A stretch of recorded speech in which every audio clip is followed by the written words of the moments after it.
Hey everyone. So I had a spare minute and I wanted to talk about this question we got in the comments section for the platforming Nazis versus embarrassing them video, the Second Thoughts on the Bosch Charlie Kirk debate. The question was, would love to hear you expound on why you don't think Nazi and conservative is a meaningful difference. Love your style of speaking. Well, thank you. So, I said this before on many streams, and I feel like this is something that people like taking out of context or like to sort of strawman me on because they feel like it is hyperbole to say that the conservative parties of this country, the conservative people who are the representatives of that ideology, are Nazis or fascists. To say that they are those things is this hyperbolic argument that, in some way, shape, or form, conflates them with history's greatest monsters, and I don't think that's true for a couple reasons. The first and foremost is that as much as we want to say fascists were monsters, and they were, and are, the simple fact is they're also human. One of the reasons I think that fascists and Nazis and the like are so terrifying is because I think each of us has a tiny piece of us, even if we deny it, even if we put it in a shadow, even if we avoid it to the end, could kind of see how that works. I'm not saying agree with it. I'm not saying you are, and I'm not saying that's something you want. What I'm saying is that this is a very big part of the human experience. Why else would fascism work? Why else do cults work? They're rhetorically effective because they use emotional language to try to control the narrative, because they don't, for God's sakes, have empirical data on their side, so they have to use emotional rhetoric. The reason why I think conservatives and fascists are the same is because both of them use the same tactics to the same ends. The Republican Party, for the better part of the last 30 to 40 years, has pushed certain narratives of patriotism, of fiscal austerity, and the ideas of the American way in a hyper-nationalistic, patriotic form that, in all honesty, is basically just a caricature. It's the image of the Ur-Fascist hero, right? The person ready to die. This is why Republicans love talking about the military or love seeing the recruitment numbers go up, but they really don't mention veterans, because they don't really give a fuck about the soldiers. They give a fuck about the imagery, military strength. And while both Democrats and Republicans do pay shit tons of money into the military-industrial complex, Republicans have always been a little bit ahead of that game. Let's be honest with ourselves. So when I say that I think conservatives and fascists are of equal measure, the reason is that look at Fox News, look at OAN, look at Newsmax. Any of these sites, any of these supposed news sites, propaganda mills if you want my opinion, are by their nature systems to propagate fear. Oh no, the evil transgenders are coming. Oh no, they're stealing Mr. Potato Head's gender. Oh no, critical race theory. Someone think of the children. This is why all the anti-trans bathroom bills came out, and this is exactly the reason why they went after our kids too. Because suddenly flipping out about some particular culture war issue leads them inevitably to scaring their base into being active. And it works. We've seen an uptick in white supremacy, in terrorist groups, and a lot of other stuff. Let's be honest. There was just recently a fight between the Proud Boys and Antifa protesters in, let's say, I don't know, like a couple days ago, maybe a week ago, right? These folks were literally, and I mean this with all due respect, literally attacking, using weapons on people, and also, trying to rip people's masks off, which I basically just consider biological warfare at this point. To me, that's just Geneva Convention stuff. That, again, may seem hyperbolic, but that's kind of the fight we're in.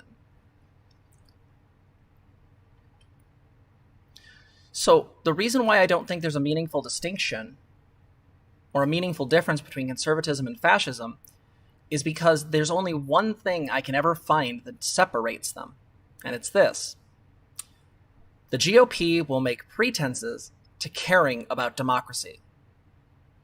Now, they don't actually. Like, not at all. They'll feign it, they'll say it, they'll pretend. But then they'll make some of the most awful fucking rhetoric and start talking about fraud elections and a whole bunch of other bullshit.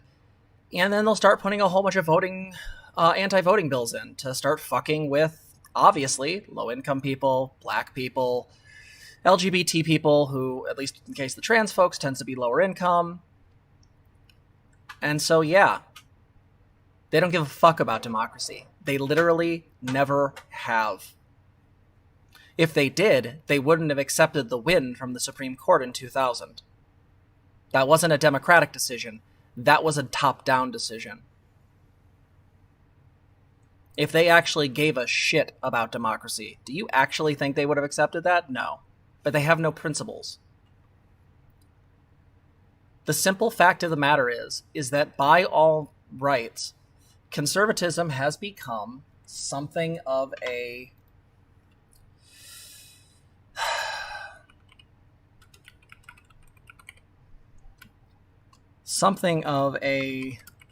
wonderful mask so that libs can't tell, so libs think that they're different.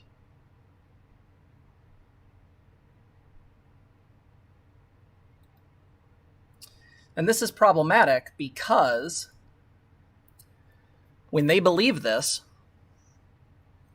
Oh no, I agree, Thanagor. Conservatism has always been this. They just used to be, one, it wasn't necessary to hide it, because they could just say the N-word and get away with whatever they wanted. Then they had to hide it behind states' rights. You know, you have the whole change Southern strategy, all that stuff. And then, I think it was a Southern strategy. Don't remember offhand. Fuck it. So the simple fact is that, you know, they had to hide things behind states' rights, behind, you know, the war of northern aggression. They reframe, they change, they use propaganda. I'm not saying the left doesn't have its own rhetoric as well, but not to this extent. And so I just want to briefly kind of point at this just so you guys see it. So here is Umberto Eco's 14 points of fascism. We're not going to go through all of them, but I'm going to pick on 5 of them. Think of these like criteria in the DSM. If you see a movement show a number of these, I'm going to say, 14 of them total here? I'm going to say 7 of them. Probably dealing with fascists. Just saying. Cult of tradition.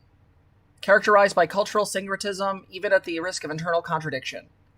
When all truth has already been revealed by tradition and no new learning can occur, right? This is literally the argument that like someone like Tucker Carlson uses. Let's see. Rejection of modernism, which views rationalistic development of Western culture since the Enlightenment as descent into depravity. Eco distinguishes this from the rejection of superficial technological advancement, as many fascist regimes cite their industrial potency as proof of their vitality of their system, i.e. strength. Check. Cult of action depends on the moment, but disagreement is treason. Fascism devalues intellectual discourse and critical reasoning as barriers to action, as well as out of fear that such analysis will expose the contradictions embodied in synchronistic faith. So right now, we have 3. Fear of difference, which fascism seeks to exploit and exacerbate, often in the forms of racism or appeals against foreigners and immigrants. There's literally horrible people coming across the border. What was it that Matt Gaetz said? Like, we can't get behind you on this Florida stuff until you actually deal with the border issue? You mean the border issue that sucks because there's kids in cages and stuff? Or do you mean like this fictional like caravan you keep projecting? Not to mention, think about gay and trans people. It's under fear of difference. And the whole degeneracy. 2 in 1. Nice. Appeals to a frustrated middle class, fearing economic pressures from demands and aspirations of lower social groups. That's literally like their bread and butter, guys. Obsession with a plot and hyping up the enemy threat. This often combines an appeal to xenophobia with a fear of disloyalty and sabotage from marginalized groups living within a society. This is why Trump is so scary, by the way, is that he asks for absolute